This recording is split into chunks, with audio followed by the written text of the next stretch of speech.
Okay, coming off a tough road loss against a very quality opponent, looking back on the game, I thought third quarter, right in the middle of it, we were right in the game and had a chance right there. It got away from us on a couple of different things. When I look back, 3 of our 6 team captains, I know Ricky Barber tried to go a little bit, but we didn't play without Alec Holler. We didn't play with John Rice. We played with our backup quarterback the first time he's been on the road. So when you consider all things, I'm looking at this thing, everything's correctable. Our run defense, we had some breakdowns, we had some misalignments, all those are correctable. Offensively, protecting the football, especially the interception right before half right there, we had momentum and everything, and they're all correctable. So, that's my job as the head coach to get those things correctable. I really feel like we got a good team, or the makings of a good team, and looking forward to playing this game. You look at Baylor, they won this league 2 years ago. They have an outstanding head coach in Dave Aranda, which I've won against numerous times, know him well. He's really good at what he does. They've got good players. I know they've got off to a tough start, but when you look, they played 2 of the top teams in the country. Utah really had a chance to win, maybe should have won, and so I think that puts everything in perspective. We're going to get their best, we know that. We've got to play better than we did last week. Our guys understand that. We had a really good practice last night, a lot of positive energy. I mean, if you went to our practice, you would know that we just got off a tough loss. That says a lot about our leaders, says a lot about our players. They're focused, and I'll say this, like, the positive is we know kind of what we have, or some areas we need to improve on, or some areas that we have some strengths in. When you play an opponent like we did in the atmosphere on the road, everything's clear. You know exactly. That's the positive, and that's a takeaway for me, just from a head coach's standpoint. But we're extremely excited to host our first Big 12 game against Baylor, and looking forward to playing them. Questions? Which of a learning experience was Kansas State for Timmy McClain, just facing a really stout defense, and he made some plays, but some of the decisions he made, he shouldn't have made. So how important was the thing about it, he processed and he knows, and that his first really rodeo in 2 years, and that was a real atmosphere. I mean, I think back at the atmosphere since I've been here, that was probably the best. I mean, we played in the Gasparilla Bowl, but it was just as many fans as other teams. So it was a learning lesson for him. There's no doubt. He understands exactly the things that he made the mistakes on. He's committed to not making the same mistakes. It's very important to him. That's really, really a big thing, and I know he'll improve. Next time that presents itself. Gus, you talked about the positive energy, coming into practice, after the loss. What does that say about this team and as you guys move forward, coming off, this loss? Yeah, first of all, it doesn't surprise me. It doesn't surprise me from the standpoint of just knowing how close our team is. We've not had any drama. I mean, and we strained them big time in camp to set up for this. So it doesn't surprise me, but it's always encouraging that when you go through something like that, then reality hits, because that's when you really feel like, or you understand what type of team you have when you have some adversity and you come off your first loss, and but it was very encouraging, but not surprising to me. We got some real leaders, and we got a really good group of guys. We made a big deal about playing that first Big 12 game. You mentioned it a little bit, but how much of a level up did you realize it was now that you've played that first Big 12 game? How important is that experience of just getting that first? Yeah, well, I think, like I said, it's now we know everything's clear. When you play a really good opponent, your deficiencies are magnified, or your strengths are even magnified. So that was really good from a coach's standpoint, really in all 3 phases. I met with all 3 groups, coaching staff. We talked about, everything, plan moving forward. And I think we'll have a good plan, in all 3 phases moving forward.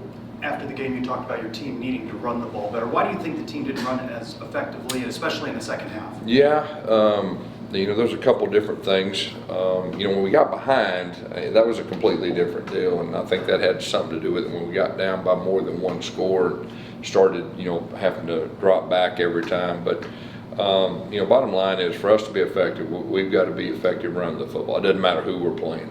We're a run, play, action team, and when you look at the stats, like I said after the game, that's what kind of hurt me more than anything. The 280-some yards to 140. I mean, we take great pride in that, and hats off to them. I mean, they got after us, and they had a lot to do with that.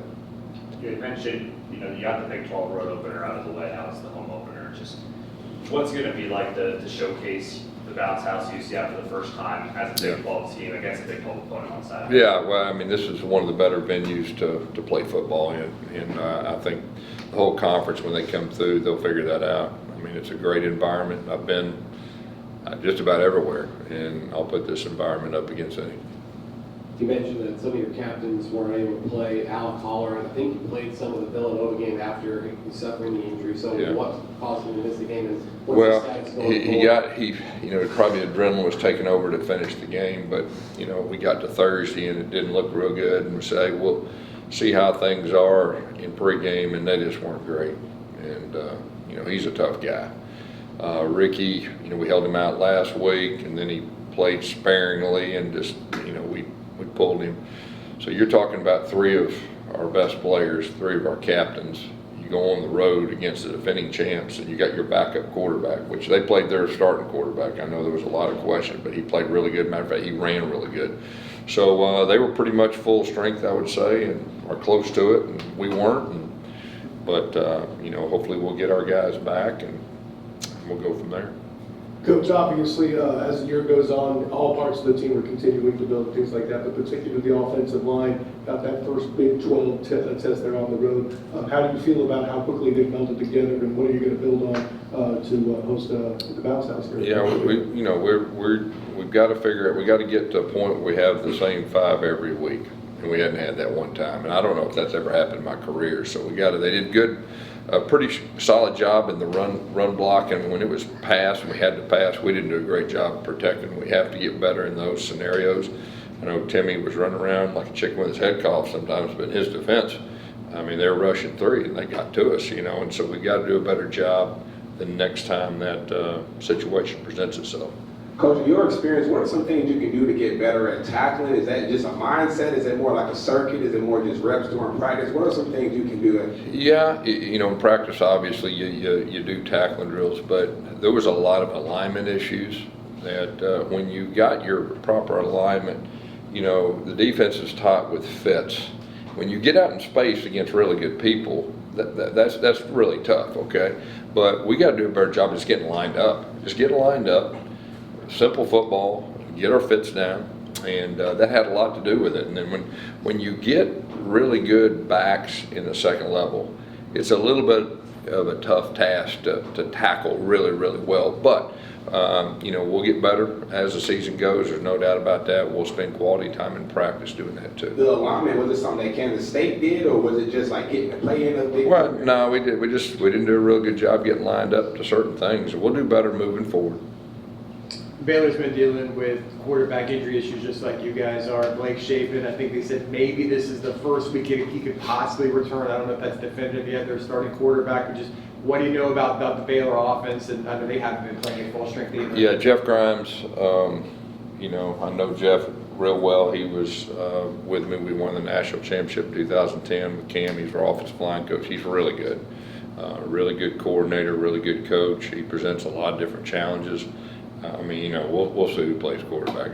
Last week, same kind of deal, and the starter shows up. So we just got to be prepared to be ready for whoever plays quarterback. But he's a really good offensive coach, and we're going to have to do a good job defensively.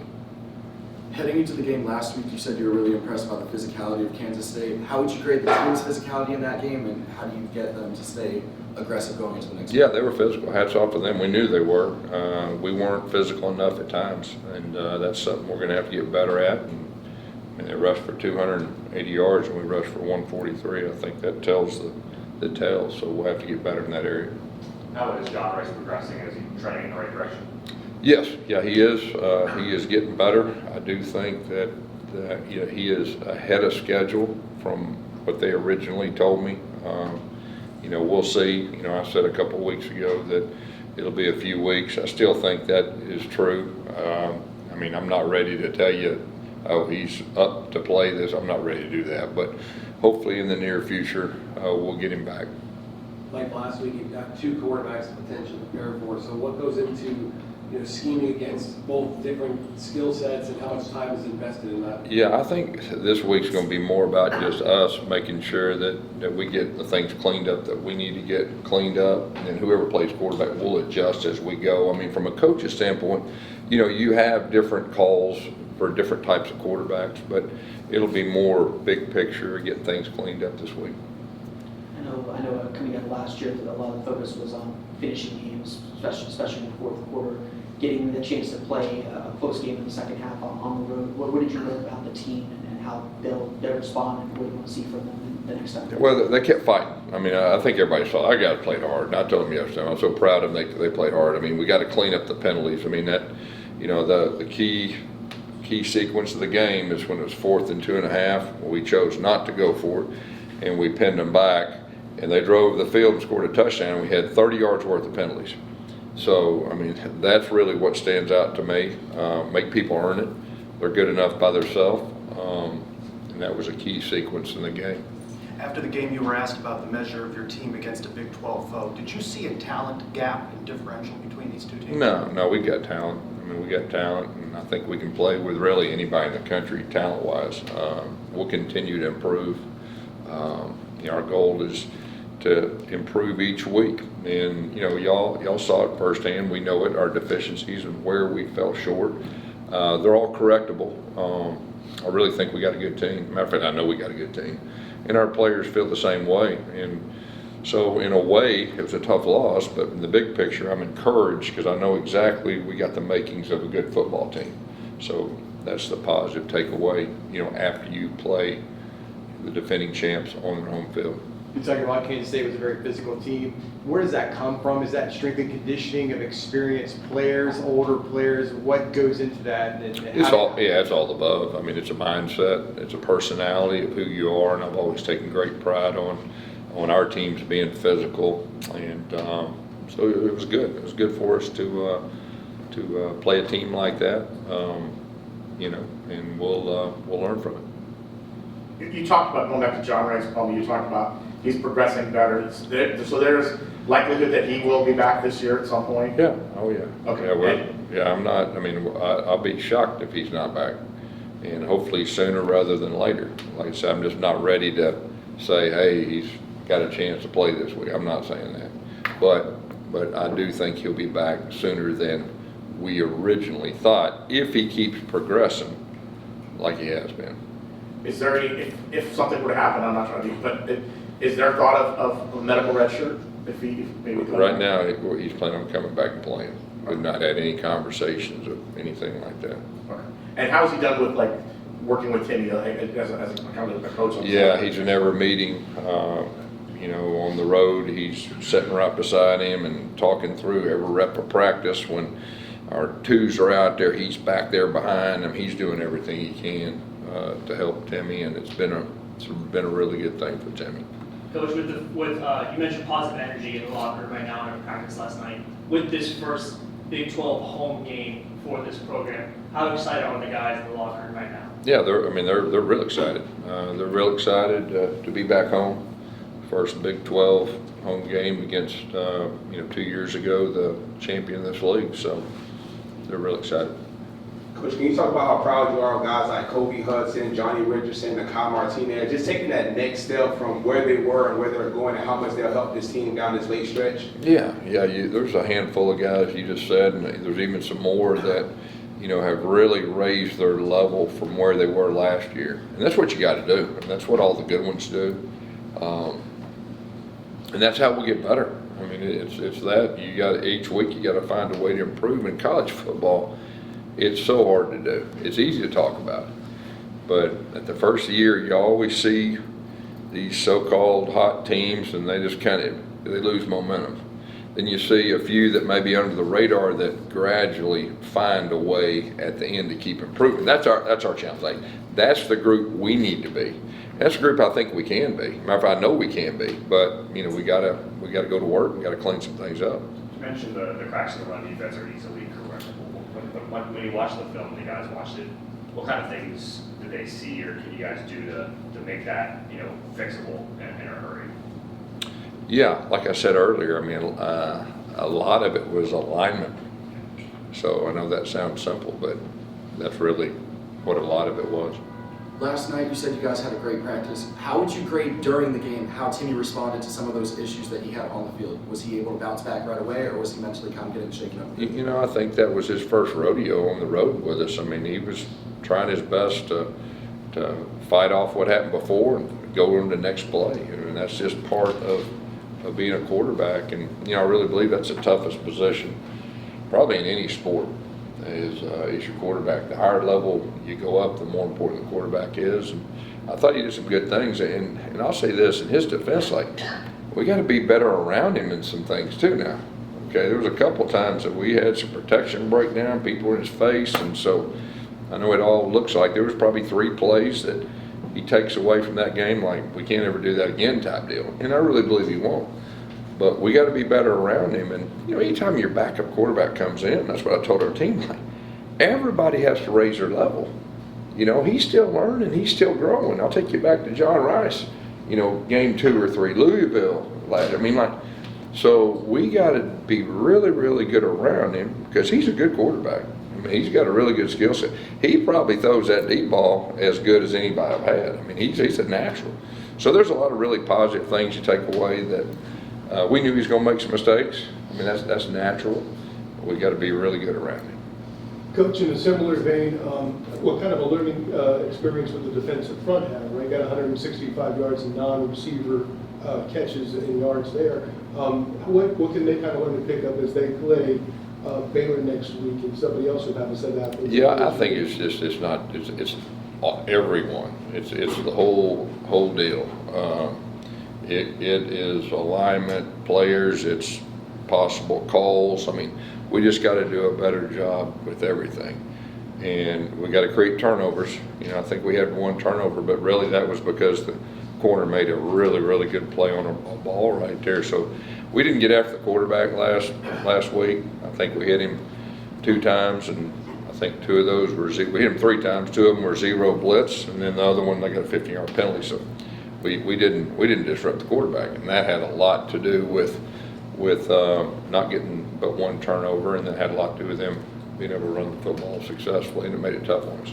Coach, you and the staff have been crushing on the recruiting trail, got a strong 2024 and 2025 class. How important is it for you to make that on-field performance match what you've done off the field in the recruit program? Yeah, it goes hand in hand. There's no doubt it goes hand in hand, and you know, I really believe we're one of the programs on the rise. I know recruits feel that way, I feel that way, but at the same time, you got to get down on the field. And our guys are committed to that. And like I said, I mean, I really feel like we got a good team. Matter of fact, I think we got a really good team.